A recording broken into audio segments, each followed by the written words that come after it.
Welcome back to episode 5 of StadiaCast. I'm Bill. That's Lloyd. How's it going, Lloyd? It is going fine this morning, Bill. I'm excited to talk about Stadia.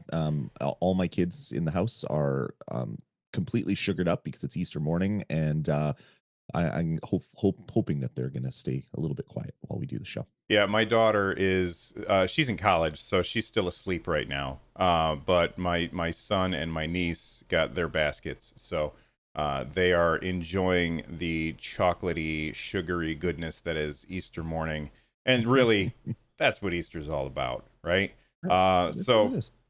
before we get started to talk about Stadia, I just want to let everybody know we record this show live over at, and thank you to the people who have subscribed. We now have our custom URL. You can head on over to youtube.com/StadiaCast, and you can watch us record this show live at 10 a.m. on Sundays. I know it's a weird time to record, but this is when Lloyd and I can actually have enough time to get together because we're both very, very busy. Mm-hmm. I also want to thank the following people for reviewing the show on Apple Podcasts. We got Jax Rage, Nick Dittis Jr., Justin 1289, Leo NSF, Doggly Woggly, and Brussels YOLO. Thank you very much for your 5-star reviews. We really, really appreciate that. It's time for our main discussion. Buy a ColecoVision and a Coleco game cartridge by November 15th. We'll send you a free Cabbage Patch Kid by Christmas. All right. Well, it's not Christmas. It's Easter. Let's get started with our main discussion. What are we talking about today? Today we're talking about AI and how Google Stadia can potentially, or it has the potential to change AI in gaming forever.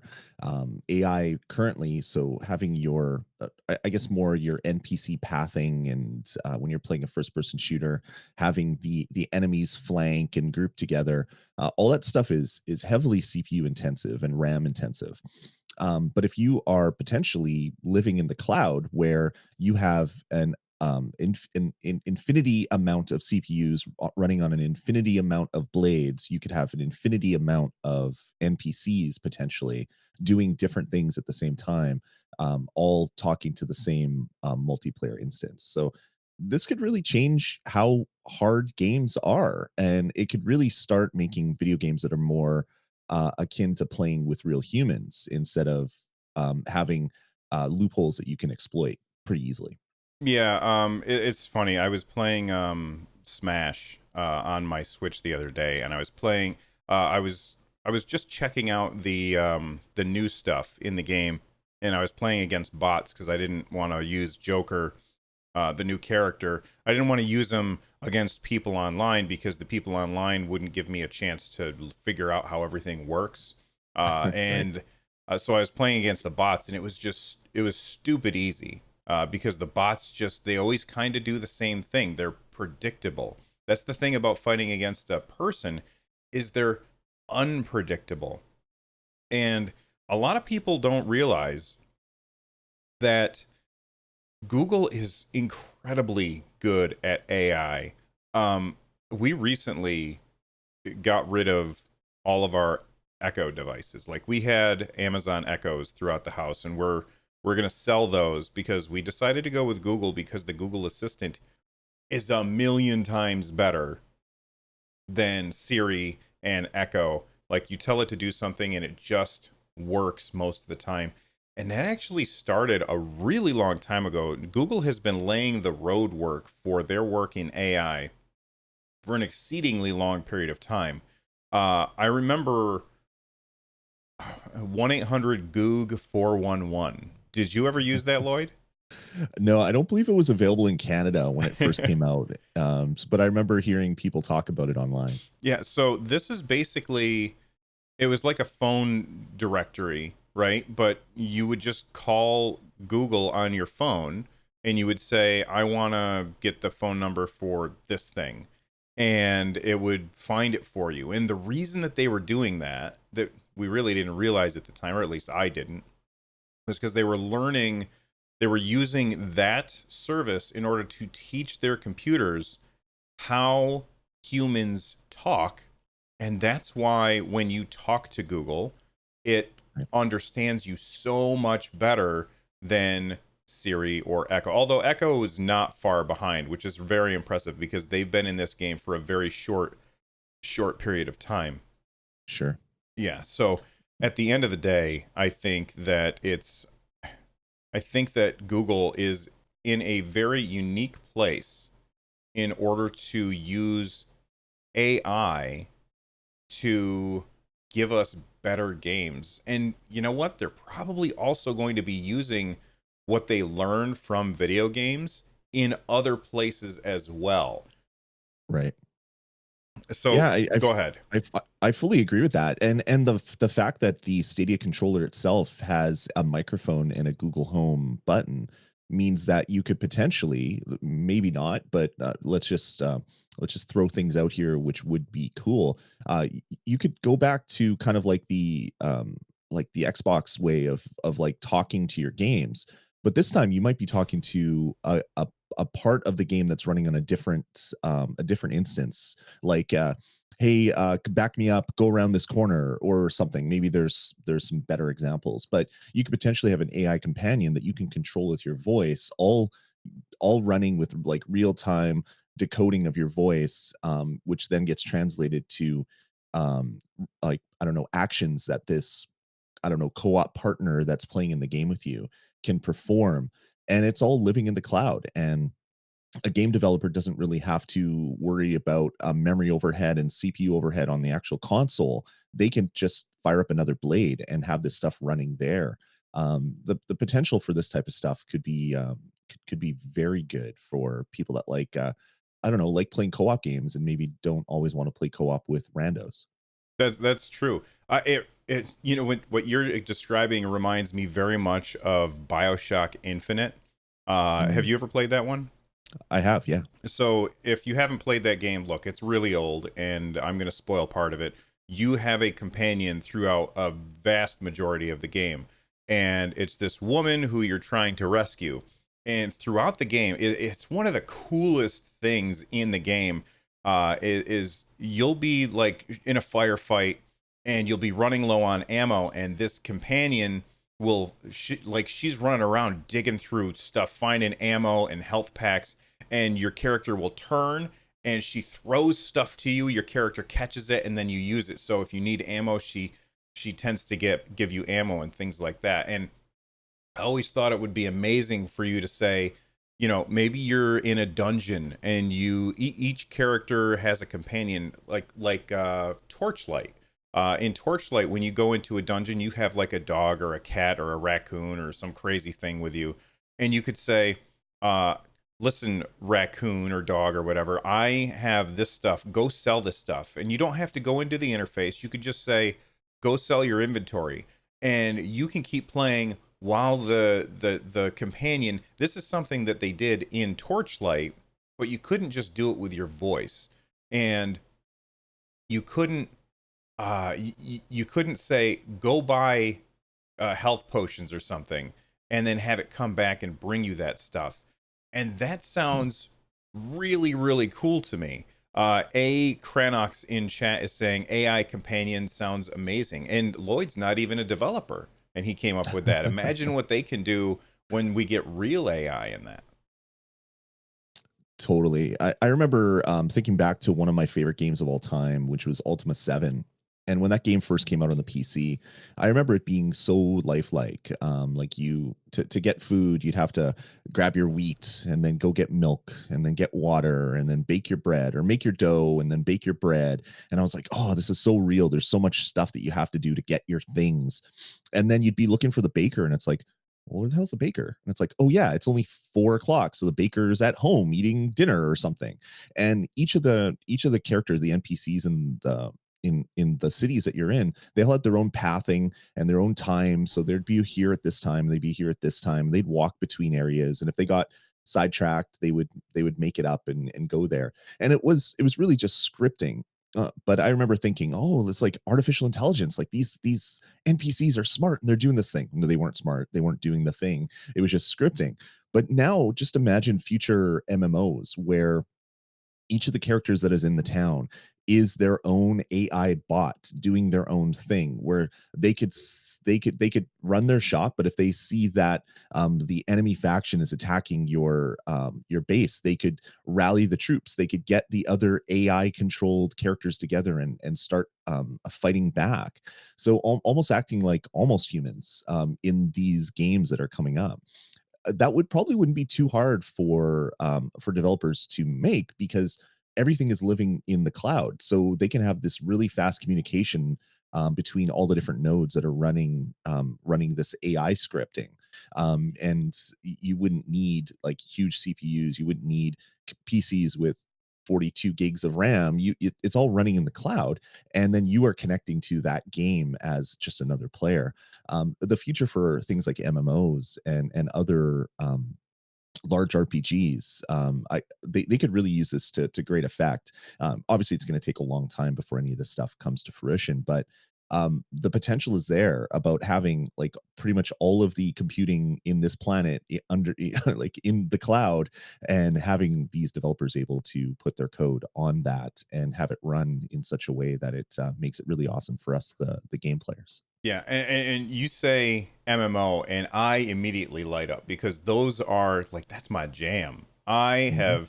I nonstop since Ultima Online. I've pretty much always been playing some MMO. No matter what, it's always been something. And one of the things about MMOs that always astonishes me is when I'm first playing it, I don't really notice it. But when you've gone back and you're playing it after a long time, the world feels dead. And because the world feels dead because they can't have a million things on the screen.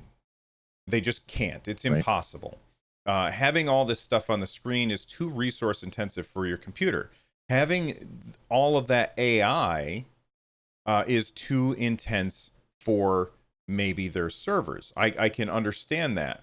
So they really have to kind of pull everything back. And if you play World of Warcraft today and you go to Ironforge, which is the home of the dwarves, and it's this really cool looking city, but there's nobody there. All the players have Right. gone someplace else. They're off doing other stuff, and it's just NPCs. And it's like you could probably like there's probably less than 20 NPCs in the whole place. And that's because why waste the resources on having AI for all of this stuff that our computers can't draw? Our Right. computers cannot put all that stuff on the screen. So combining artificial intelligence with the fact that our computer doesn't have to draw this stuff, that happens on Google's Stadia blades. Yeah. Like that can be a really immersive environment. You can actually go in an MMO and actually see a city that has people bustling back and forth and following these scripted well, it would be better if it was not just a scripted path, but if they have all of these things that they have to worry about, like, okay, this is the you want to go to the alchemist. Well, the alchemist has to make sure that they have enough stuff to sell you. So maybe they employ somebody to go and get herbs and stuff like that. So now there's another character that's out in the world, out getting these things for the alchemist to sell, and that makes the world feel more real. And that's really what AI is all about, is making the game feel more real. What do you Definitely. think that they could do? Like, what do you think that they can? If let's talk about the non-gaming application here. They're gonna use these video games to learn from us. I know that there's people out there screaming Skynet at the computers. What do you think that they can do with Stadia to learn and then apply this in some other way? Well, not really AI related, but they're, I guess, tangentially related to AI. There's machine learning that is pretty big out there in the industry right now for almost every type of software. There's some companies out there that are developing a machine learning version of it to try to make that software run better. The industry that I'm in, I manage an office that does license plate recognition for parking patrollers. So I'm in IT, so I run the servers, I set up the software, I do all that stuff.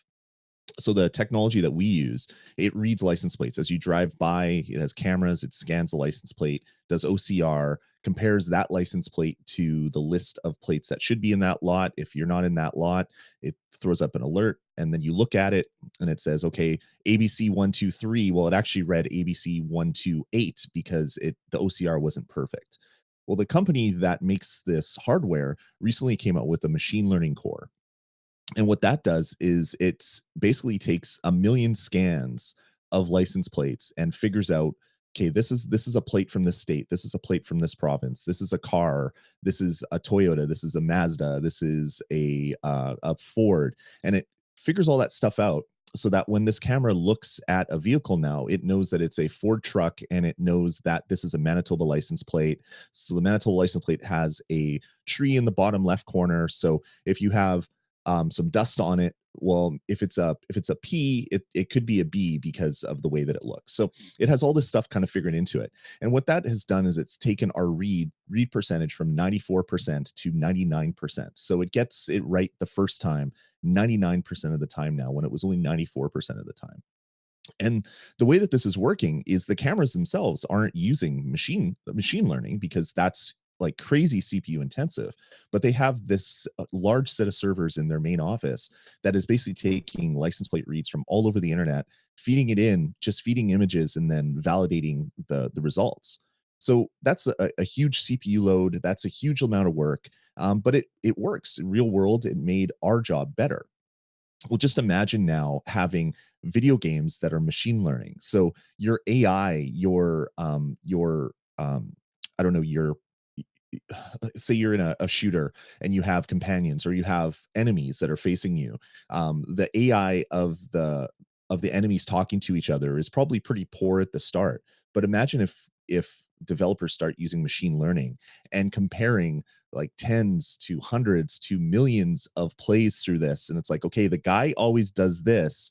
You flank around this way, he shoots you. So don't flank around that way. Go over top or go behind or find a different route, throw a grenade, do some confusion. So you have machine learning partnered in with the AI in these games. And pretty soon you're going to be fighting enemies that are just as smart as humans.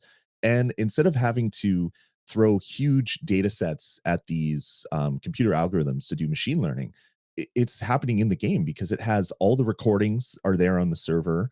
It has as much CPU and as much RAM as you could ever want from a developer standpoint there. So they could develop these really complex machine learning instances to figure out different aspects of gameplay. And then once they have that, once they have the perfect AI for a soldier, the developer can then take that AI and drop it into other games. And they've done the heavy lifting of machine learning in real world in real world situations. And even if it isn't real world, they have all these recordings of the game sitting there. They have millions of plays that are sitting up on YouTube that they can write some software to go and analyze. Like this is going to change the way that we game from an AI standpoint. And again, like that, this is a pretty specific example, but it's exciting. Like when I look at the industry right now in what I do, and I do a lot of reading and other things, machine learning is changing the way that we do stuff. Like the cameras in phones now are better because of machine learning. They've taken millions upon millions upon millions of photos, and they can figure out how best to turn that raw data of pixels and whatever into images that look real in that given situation. Now we're going to get a lot of that stuff potentially in video games. It's going to make gameplay so much better. It's going to take some time, obviously, but it really excites me from just a computer geek standpoint. Like watching all this machine learning stuff come up in the industries that I cover. I can just imagine how much it's going to make video gaming really good, potentially really bad. If you like really easy AI, they might have to dumb it down as well. Yeah. Uh, I'm gonna go back to MMOs again because that's my bread and butter. Quite often you are in a dungeon and you come up on a boss fight And what always happens is the person who's been in there a billion times is like, okay, here's what's going to happen. First, I'm gonna Yep. pull the boss, and then it's gonna summon a couple of ads. We need the DPS characters to go and kill those ads. Healer, make sure that you keep me alive. Okay, after 2 minutes, the boss is going to do a thing where the platform's going to get smaller, and so now we all have to get tucked in. But then he's going to put down an AoE attack, and then we all have to move to the one spot where it's not. Okay, everybody ready? Let's go. That could totally change where the bosses, they could have a whole bunch of different ways to deal with the characters, and Yep. they could even say, okay, look, I know that Bill the mage is in this group, and he never ever ever uses his polymorph ability, so I'm going to put something out there that would be infinitely easier if a mage remembers to use his polymorph ability. Because they know what you have done in the past, they know what your character plays like because they've been able to watch you. So the game in like the bosses in an MMO, the first time that you come up against them, usually you get your tail kicked big time Mhm. because you haven't learned the mechanics, and then somebody figures it out and they post it to YouTube, and then you go in there and you're like, well, I haven't watched this YouTube video, I don't know how to fight this boss yet, and then people are like, kick you out of the group, we don't want you because you don't know the best way to do things instantaneously. But if every time you came up on a boss fight it was a different experience, could you imagine how cool that would be? It would be characters reacting to what's or players reacting to what's happening in front of them instead of basically becoming bots ourselves. Because when you've gone through a dungeon 15, 20, 30 times on a character in an MMO, when you get to that boss fight that you've done 100 times, you kind of run a script. Okay, first he does this, then I react in this way, then he does this, and I have to do this. Whereas if I didn't know what's coming, it's all about my skill as a player, not memorizing patterns. And that makes for some insanely different gameplay that we've ever seen before, not just in an MMO. Although that's the example that I tend to go to, but it could be in Right. every kind of game, and that is just so exciting to me. Totally. We don't need to get into this right now, but maybe in a future episode. Can you imagine having a Jarvis while you play video games? It's just an AI companion that is always there, and you say, "Hey, Jarvis, go get me some ammo from the store." And in the game that you're in, your little dog runs and gets ammo from the store. But then you're in a Harvest Moon type game, and it's like, "Hey, Jarvis, go harvest that meat." Or wheat, sorry, Oh, or go kill that cow and get meat. Just having an AI companion that is with you from game to game, not just in that particular game, that would be really cool. That would that be sounds really cool awesome. down the road, right? Yeah. I don't know, man. This we don't really know. It's like the first video games, the first home video games, you're playing Pong, or you're playing Combat, and there was no AI really. You're playing a two-player game, and there was no AI for the two players. And then the NES comes out, and now there's AI in these games, and it's not very good. And then Super Nintendo, it gets better. N64 gets better. PlayStation gets better. Xbox gets better. 360, whatever, blah blah blah. Well, we don't really know how much better it's going to get, and it's not going to get better initially, but it's going to give the developers time to make this better. So games are going to change. Fundamentally, games are going to change once Stadia and all the other streaming services come out. But we don't really know yet what that's going to take, what form that's going to take. But there's a million possibilities, and it's going to give us so much ammo for the next little bit on online forums and podcasts, which you can listen here at youtube.com/stadiacast. And we're going to have all these great nuggets to talk about and talk about these concepts which may or may not come to fruition. But it's a really exciting time in the games industry. I 100% agree. You mentioned a whole bunch of consoles, so let's switch over to a topic that has to do with traditional consoles. When it comes to space games, nobody compares to Atari. Excuse me. Have you compared them to Intellivision? Intellivision? Sure, they've got great space games, like Intellivision Space Battle. I didn't know. The console wars aren't going anywhere. They've been going for a very, very long time. Lloyd, I just got to say, that was an accident. That's a random button. I love that it came up with a console wars ad placement. Serendipity. That was so good.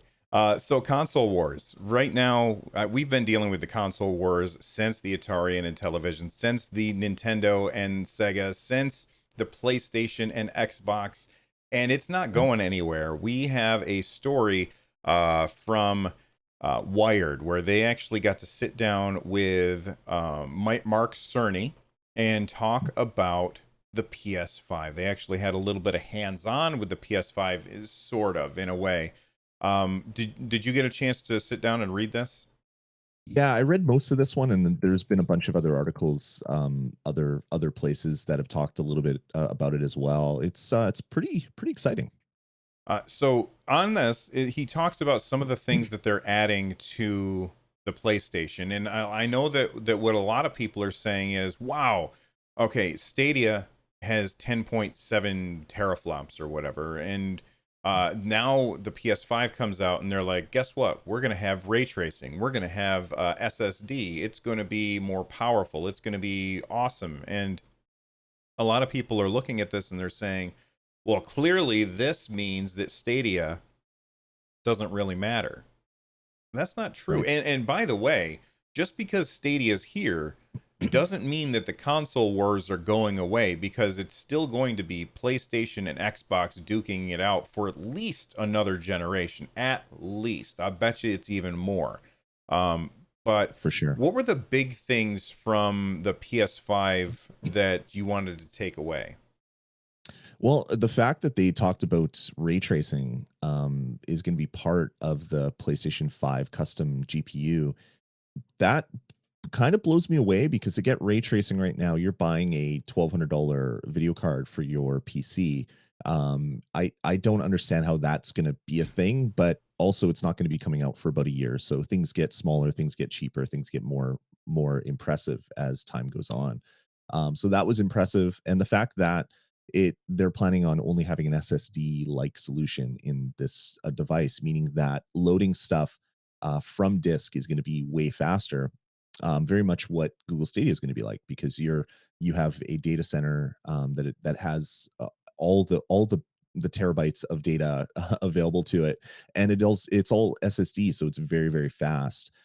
It heartens me to see Sony looking ahead when they're planning this, and they're saying this is going to be the best, fastest, most amazing home console ever.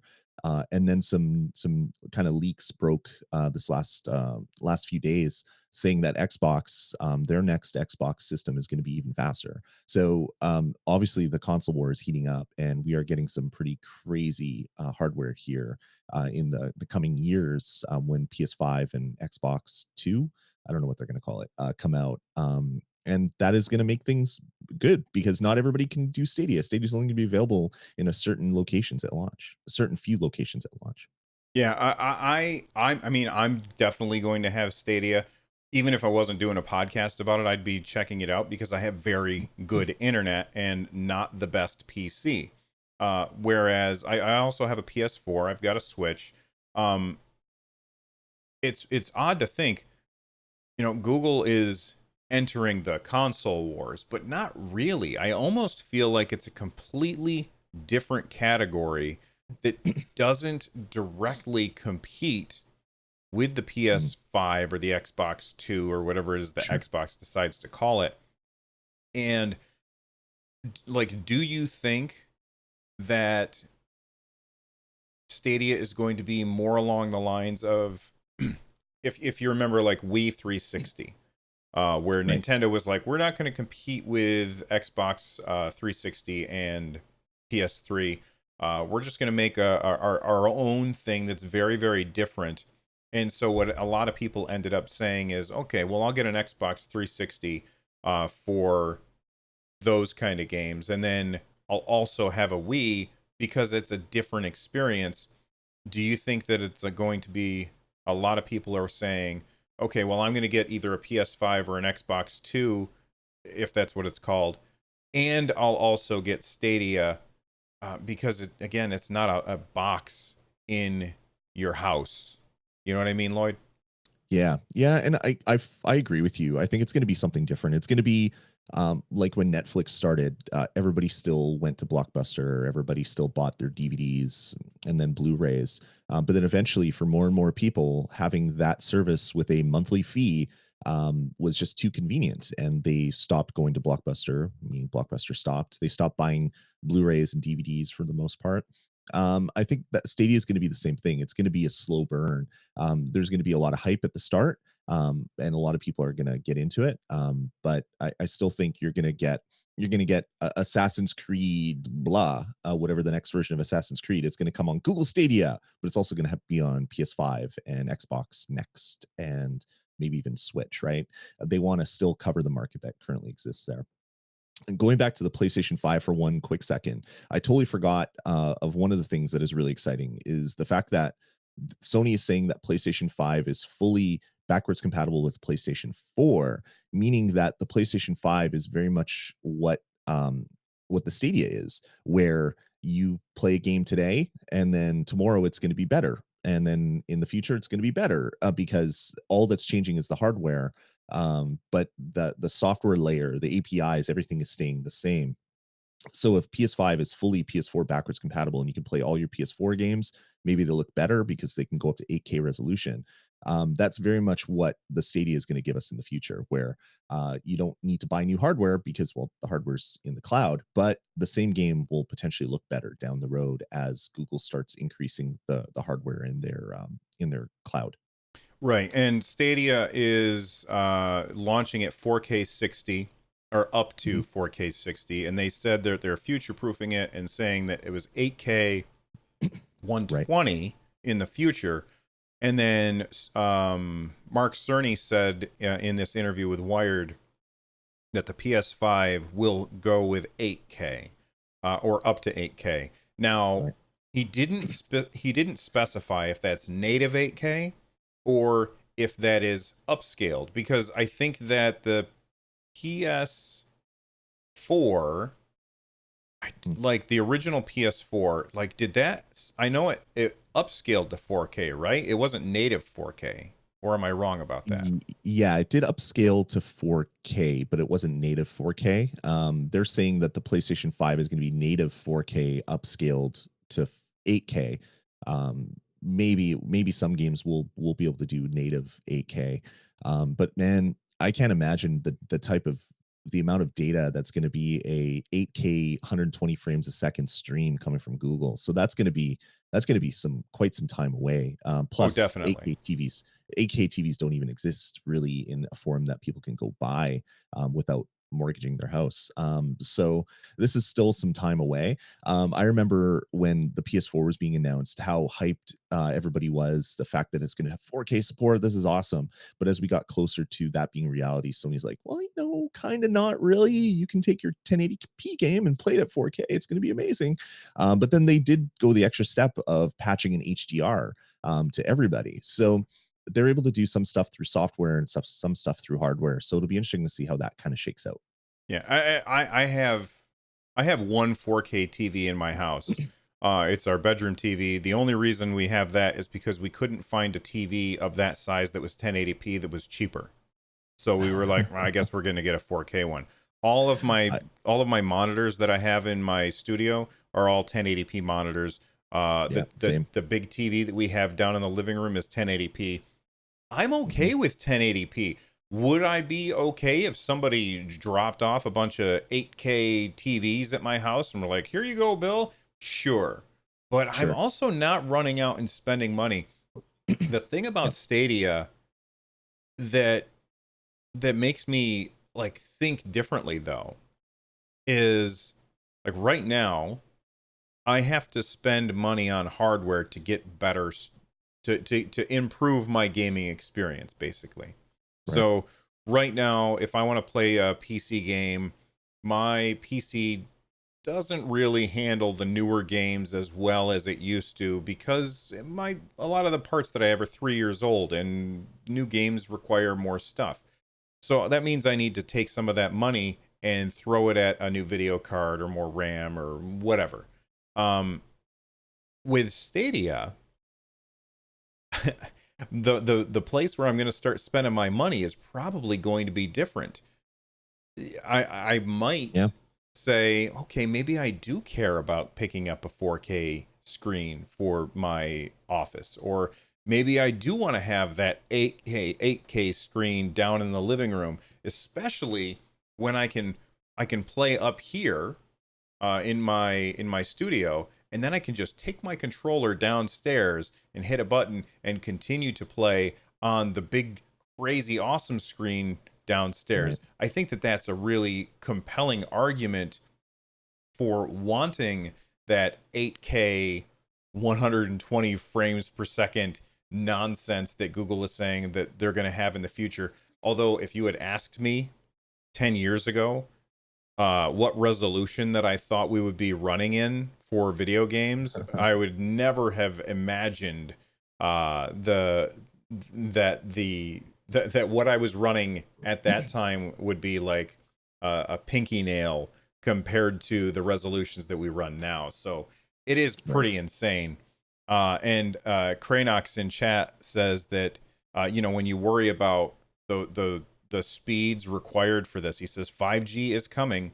PS5 will be the last Sony console before everything goes streaming, VR included. I don't know that I agree with that, but I do agree that 5G is coming. Now in the US, I don't know what it's like in Canada, but in the US it's going to take an act of God Yeah.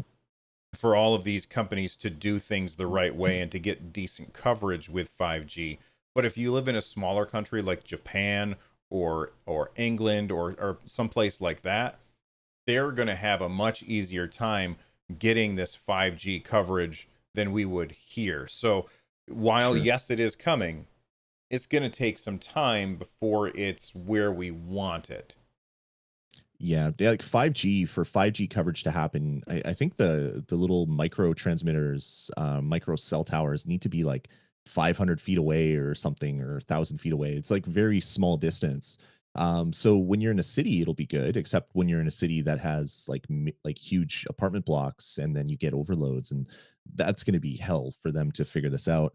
But yeah, when you're in kind of rural areas, like how is that going to happen? 5G is going to be really interesting to see how that rolls out. But yeah, like everything gets faster, everything gets better. If you look at the CPU that was in the PlayStation 3, it was like the cell architecture, 8 CPUs. This is crazy.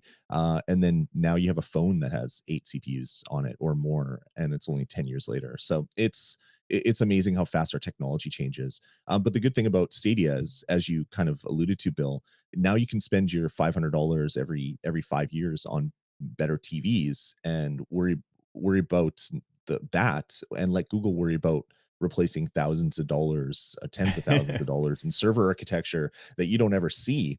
Because you can get like a 65-inch 4K TV for $500 now, which is ridiculous. Because I remember when I bought my 50-inch 1080p plasma, it was like, either I get season tickets for the Jets or I buy this new TV. All right, I'm going to buy this new TV and I'll watch every game home and away.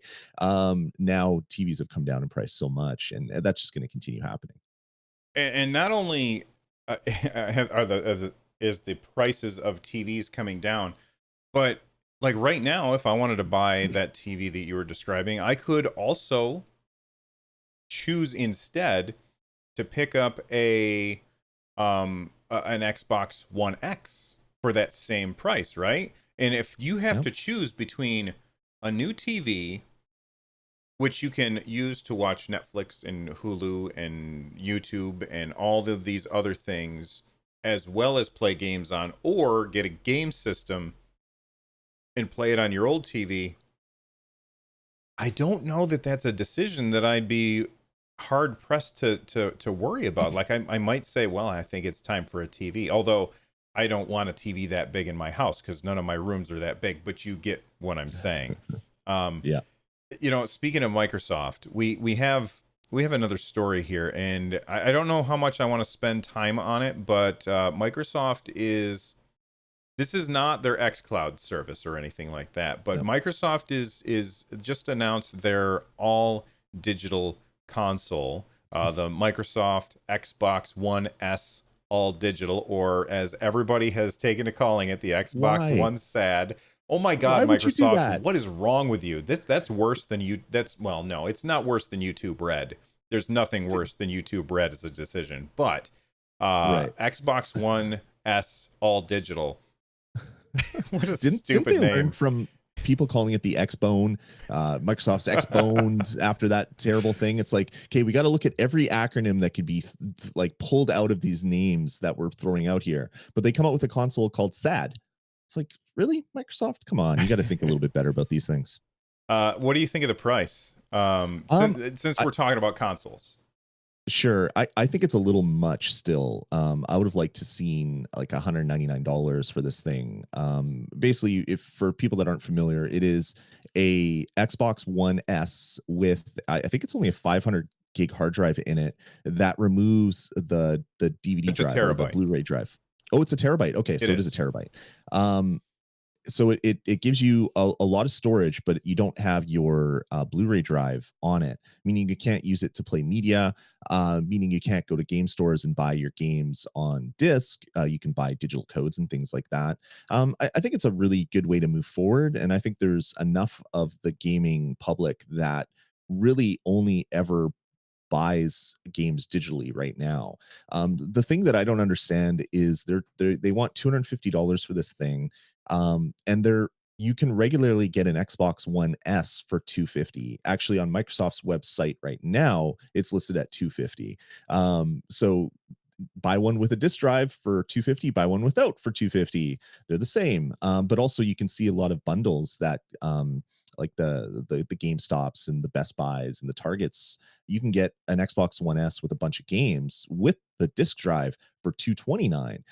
So I think coming in at 250 was a really weird price. I thought 199 would have been good, and then they could have like Black Friday sales for 129 or 149. But yeah, I don't know.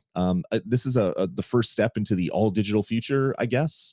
But it is kind of a misstep. I think I don't understand what the pricing is all about. Do we think the PS5 is going to have a disc? I think it has to if because they claim fully backwards compatible with PlayStation 4. Oh, of course. So Yeah, I hadn't thought of that. So unless there's some way to turn your physical media into digital, it'll probably have a drive. And for a large part of the world, the fastest internet is SneakerNet, which is grab a thing that has a bunch of data on it and put it in your computer, because you just don't have fast internet in like rural America, rural Canada, or whatever. So that's still going to be the most cost effective way to get this data to your house is put 50 gigs or more onto a little spinning piece of plastic into your console.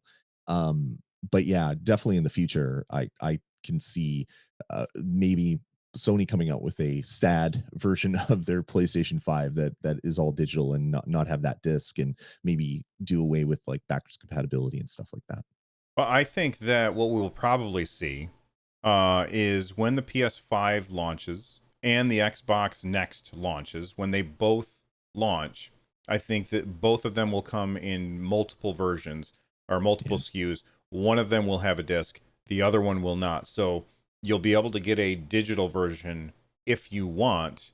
Hopefully they learn from the Xbox One SAD, because the pricing is ridiculous. And the fact that they bundle in 3 games with it doesn't help sell it to me, because all 3 are games I don't care about. I've played Minecraft a million times.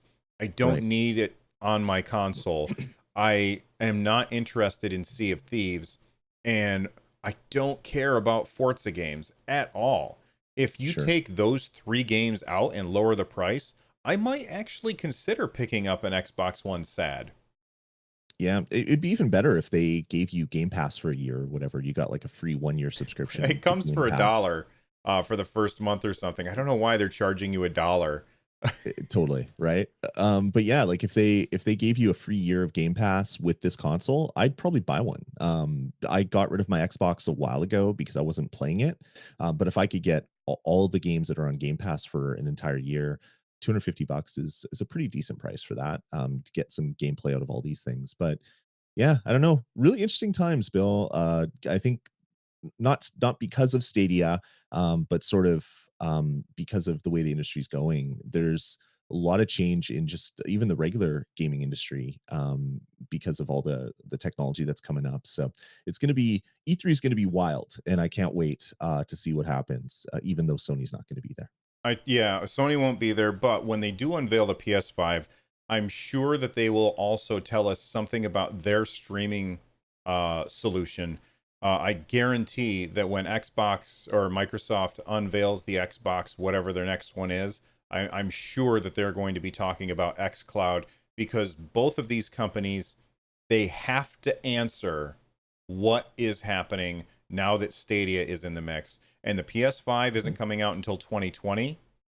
So Mhm. that is, and Stadia comes out this year. So according to Google, it comes out at the closer to the later half of this year than it does to summer. Mhm. So that means that we will have actually had a chance to play Stadia by the time the PS5 comes out. And if Right. Sony doesn't have an answer to what if Stadia is amazing? I mean, we all Mhm. know it could be terrible, and if it's terrible, then obviously, then PS5 and Xbox One are going to do fantastic. Although I think they'll probably do fantastically no matter what, because Stadia has such a small footprint as far as to where you can get it. Sure. But if Stadia is really good and successful, Mhm. both Sony and Microsoft have to have an answer ready. Yep. Otherwise, they're going to get knocked right on their ass.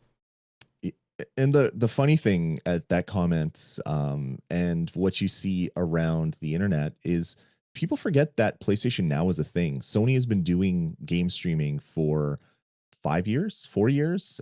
It's playable on PC, it's playable on consoles, it's playable on a bunch of different devices. It's terrible. It doesn't work well. And Google has the luxury of having data centers everywhere. So Stadia just is inherently going to be better because by default, you are going to be closer to the data center than the couple data centers that Sony has. So I don't know if they're going to work on expanding the PlayStation Now service. They've updated it to include game downloading because they realize that they can't stream PS4 games. So you can now download PS4 games on your PS4. Yeah, it's going to be interesting to see what happens. Or are they just going to kind of throw their heads up in the air and say, "We tried, it didn't work. Okay, PS5, get hype." Whatever whatever their marketing is going to come out to be. But yeah, I just find it really funny that Sony beat everybody to the punch and no one talks about it because it's not good. Yeah. Uh, okay. Let's before we get out of here, I just wanted to. There was a tweet that I saw, and I was going to talk about this in our AI discussion, but I love this tweet. It's from Mhm. at this country boy G. He says, "Can't wait for Google Stadia to come out full release. What an innovative idea! Technology adapting to humans rather than humans adapting to technology." That is, I Mhm. love that idea.